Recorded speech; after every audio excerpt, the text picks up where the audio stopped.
Ferrari's 2026 suspension is not just new hardware bolted onto a car. It's something far more uncomfortable than that. It's an admission. After a season where flashes of speed kept raising hope only for reality to crush it again, Ferrari finally accepted a truth they'd been avoiding. The problem wasn't ambition. It wasn't effort. It was philosophy. And once that realization hit, there was no way forward without tearing the idea apart and starting again. In 2025, Ferrari's car looked advanced on paper. The numbers in simulations made sense. The concepts aligned with modern Formula One thinking. But the moment the car touched real asphalt, the illusion cracked. What followed was a season defined, not by a lack of pace, but by inconsistency so severe that even the drivers couldn't predict what the car would do from one corner to the next. That kind of uncertainty doesn't just cost lap time. It erodes confidence, destroys tire life, and quietly dismantles an entire campaign from the inside. And the root of it all lived lower than most fans ever noticed. The SF25 demanded perfection just to exist in its operating window. Ride height sensitivity bordered on unmanageable. The moment track conditions shifted, grip didn't fade. It vanished. Plank wear became a constant threat, forcing conservative setups before races even began. Instead of exploiting performance, Ferrari's drivers were stuck chasing balance, adjusting corner entry lines not to go faster, but simply to survive the stint. In modern Formula One, unforgiving cars don't win championships. They drain drivers mentally, expose weaknesses brutally, and magnify every compromise. Ferrari had built a machine that punished reality, and reality punished them right back. What's telling, that both drivers reached the same conclusion without ever needing to compare notes. From different driving styles, different instincts, and different strengths, the feedback converged on one fatal issue. The front end could not be trusted. On corner entry, especially in medium-speed corners, the car behaved like two different machines fighting each other. One moment, stubborn understeer. The next, sudden bite that arrived without warning. That inconsistency forced hesitation. And hesitation in Formula One is lethal. When a driver can't commit, tires overheat, stints unravel, and confidence collapses lap by lap. It didn't matter how strong the car looked in qualifying simulations if the front axle refused to behave predictably over a race distance. For Ferrari, that was the breaking point. Instead of doubling down on aero tricks or searching for another narrow peak, the team made a decision that quietly shocked people inside the paddock. They stopped designing the car around downforce numbers and started designing it around how the tire actually behaves when stressed. Under Loic Serra's leadership, Ferrari rebuilt the suspension concept from first principles, not as a refinement of the SF25, but as a rejection of it. Project 678 is where that thinking lives, and the first signal that something fundamental had changed came from an unexpected place. Ferrari is returning to a pushrod suspension layout at both ends of the car, including the rear. It's the first time they've gone this route since 2010. This isn't nostalgia, and it's not an aesthetic choice. It's about control. Pushrod geometry gives Ferrari freedom they simply didn't have before. Internal components can be repositioned more efficiently. Structural constraints loosen. Most importantly, the car's behavior becomes more stable across a wider range of ride heights. That alone addresses one of the most destructive weaknesses of 2025. But the real story isn't the layout itself. It's how Ferrari is choosing to use it. This suspension isn't designed just to hold the car up. It's designed to manage the tire as an active participant in performance. One of the most ambitious elements sits in the front suspension, particularly within the first link of the upper wishbone. What Ferrari is pursuing here isn't softness, and it definitely isn't bending parts for the sake of it. This is engineered compliance, flexibility that reacts differently depending on load direction, load speed, and phase of the corner. The goal is precise camber recovery at exactly the moment the tire needs it most. On entry, the tire gains bite instead of snapping. Mid-corner, the contact patch stabilizes instead of collapsing. It's a surgical attempt to remove the uncertainty that haunted the SF25 without sacrificing responsiveness.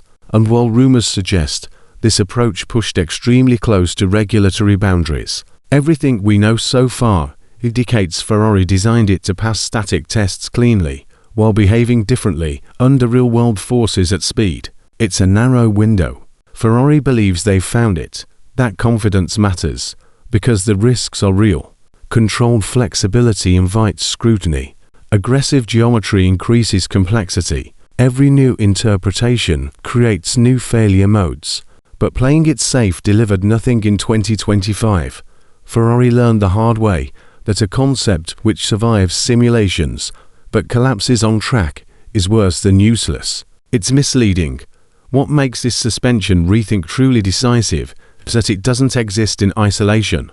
Under the 2026 regulations, aerodynamics will be in constant flux. Active aero means the car will shift abruptly between low drag and high downforce modes. Vertical loads and longitudinal forces will change faster and more violently than anything teams deal with today. If the suspension can't stabilize those transitions, aerodynamic efficiency collapses right when it matters most. Ferrari's solution is mechanical smoothing.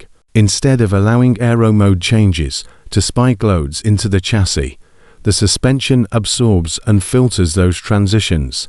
The platform stays stable. Downforce becomes usable instead of theoretical, and aerodynamic performance stops behaving like a light switch that flicks on and off depending on conditions. This philosophy is why Ferrari reportedly evaluated more than 50 front-wing concepts already, not hunting for a single peak number, but mapping how airflow behaves as the suspension moves and the tire deforms. It's a direct response to 2025.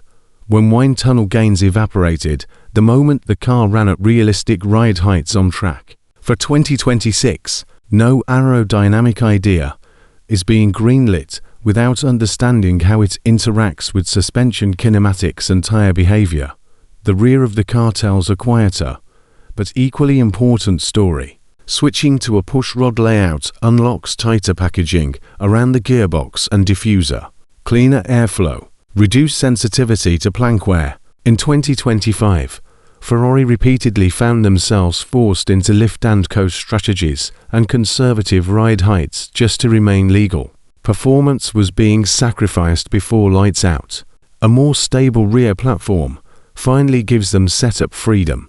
Again, freedom to operate near the optimum instead of dancing around. Disqualification. There's another layer to this. Shift that rarely makes headlines. Energy efficiency. Under the 2026 power unit rules, raw peak load matters less than how efficiently the car manages energy over an entire lap. Mechanical grip becomes a performance multiplier. When the suspension delivers grip predictably, Ferrari can rely less on aggressive aerodynamic solutions that increase drag.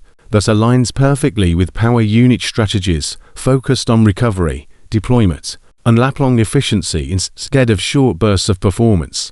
Ferrari's fourth-place finish in 2025 quietly accelerated all of this. The increased CFD and wind tunnel allowance that came with it is being used aggressively, not to perfect one idea, but to simulate multiple mechanical scenarios in parallel. Data is dictating direction, not belief. That's a significant cultural shift for a team that, in the past, often locked itself into concepts too early and paid the price months later. Just as important, Ferrari isn't committing to a single suspension interpretation. Multiple variants are already in development, ready to be deployed depending on what early track data reveals. This modular approach is new. Ferrari is no longer betting an entire season on one idea and hoping it survives contact with reality. They're building flexibility into the project from day one. For Lewis Hamilton, this philosophy could be transformative. His driving style depends on absolute trust under braking and precision on corner entry. The SF25 never gave him that. It forced defensive driving and constant compromise. A front end that loads progressively and communicates clearly could allow him to reconnect with the traits that defined his career. especially in a regulation set where adaptability will matter more than ever. Charles Leclerc stands to gain in a different way. His strength lies in consistency for a stint rather than knife-edge aggression. A suspension that rewards repeatability, protects tires, and holds balance across long runs plays directly into that. Over a full season, that kind of performance often decides championships more reliably than isolated peaks of pace.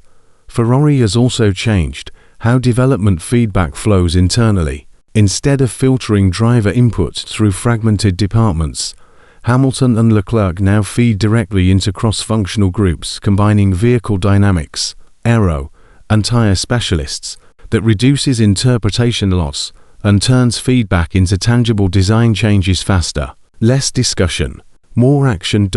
No one inside Maranello believes this approach is safe. It isn't, but Ferrari has accepted something crucial. Playing it safe already failed.